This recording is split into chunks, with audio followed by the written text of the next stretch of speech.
Hey, welcome back to my channel. In this video, I'm gonna talk about top 5 best Aps-C cameras. Starting at number 5.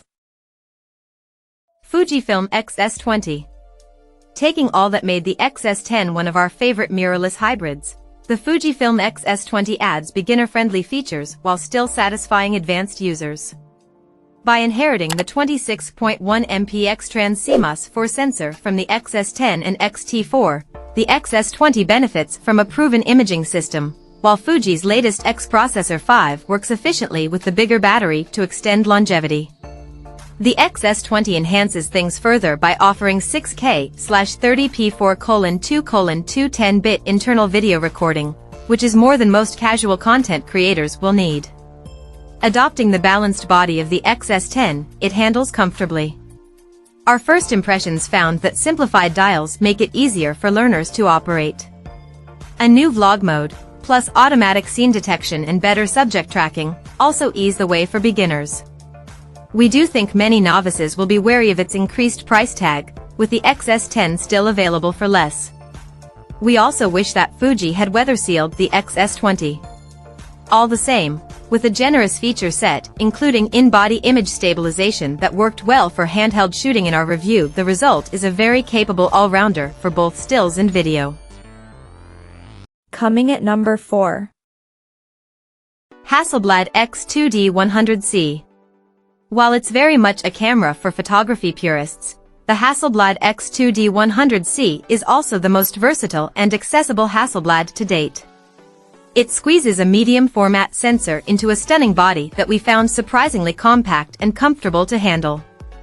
We also appreciated the convenience of its built-in 1 TB of SSD storage. That's not to say it doesn't occupy a narrow niche. There's no video, burst shooting tops out at 3.3 frames per second, and even with speed enhancements, its autofocus still lags far behind the latest mirrorless models. And if you like telephoto lenses, there's no obvious option from Hasselblad. Yet despite these drawbacks, we found its manageable form factor and tilt-angle touchscreen made it usable in the real world, while its in-body image stabilization, a first for Hasselblad, eliminated the need for a tripod. Its 100 MP sensor can capture pin-sharp stills, while its leaf shutter setup permits greater use of wide apertures with flash portraits. Color rendition and dynamic range are outstanding, too. The X2D is right up there with our favorite medium-format cameras. At number 3. Nikon Z8. The Nikon Z8 doesn't do much that we haven't already seen in the Z9. But as a smaller, cheaper version of our camera of the year 2022, it's one of the most capable mirrorless models you can buy right now.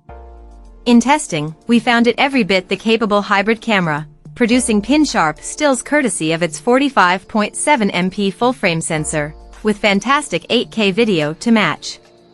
It doesn't rival the 61 MP resolution of the Sony A7RV, but the pixel difference makes the Nikon Z8 twice as fast. The Nikon Z8 follows the Z9 in excluding a mechanical sensor entirely, and reaps the performance rewards. During our review, we found 20 frames per second burst shooting more than enough to capture action-packed moments, but the Z8 can go all the way to 120 frames per second if you're happy with 11 MP output. We did find battery life a little limited in testing, and in-body image stabilization was simply fine. But by squeezing almost all of those flagship features into a significantly smaller body, at a lower price, we think the Nikon Z8 offers a recipe that will make more sense for most people than the Z9. Number 2 of my list. Olympus OMD. On paper, the EM10 Mark IV is an easy camera to overlook. But in reality, it's one of the best cameras for beginners who are mainly focused on stills rather than video. It might lack advanced features such as phase detection autofocus or a microphone input, but it ticks all of the key boxes for beginners. A compact body and approachable button layout make it an accessible upgrade for smartphone photographers, as do Wi-Fi and Bluetooth connectivity. In our tests, we found that the 20.3 MP sensor to be plenty capable enough to capture consistently attractive images, while in-body image stabilization works a treat for shooting snaps at slower shutter speeds. The 121-point contrast detection autofocus won't make headlines, but it does a decent job of consistently tracking faces and eyes. Add classic styling to the mix, plus a handy flip-down touchscreen and an advanced photo mode that makes it easy to experiment with complex techniques, and the Mark IV proves itself a well-rounded beginner mirrorless option. And number 1. Nikon Z8.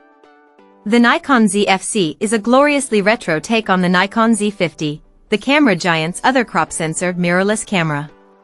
It packs the same specs as the Z50 into a body that's inspired by the Nikon FM2 from the early 1980s, and the combination is a triumph for casual shooters who want a fun camera for travel and everyday shooting.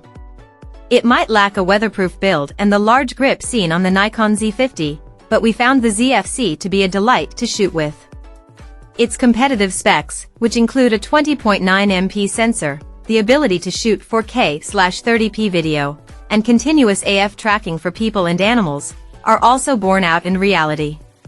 The only downside? A lack of native lenses. If a wide range of Aps-C lenses is important to you, then Fujifilm's X series is a good alternative, but otherwise, the Nikon Z8 is a glorious mix of old and new. That said, if you have a little extra cash and are looking for a more rugged, full-frame retro camera, then the pricier Nikon Z8 is the one for you. Check out this video description for latest price and more informations. Thank you for watching this video. Please subscribe and stay tuned.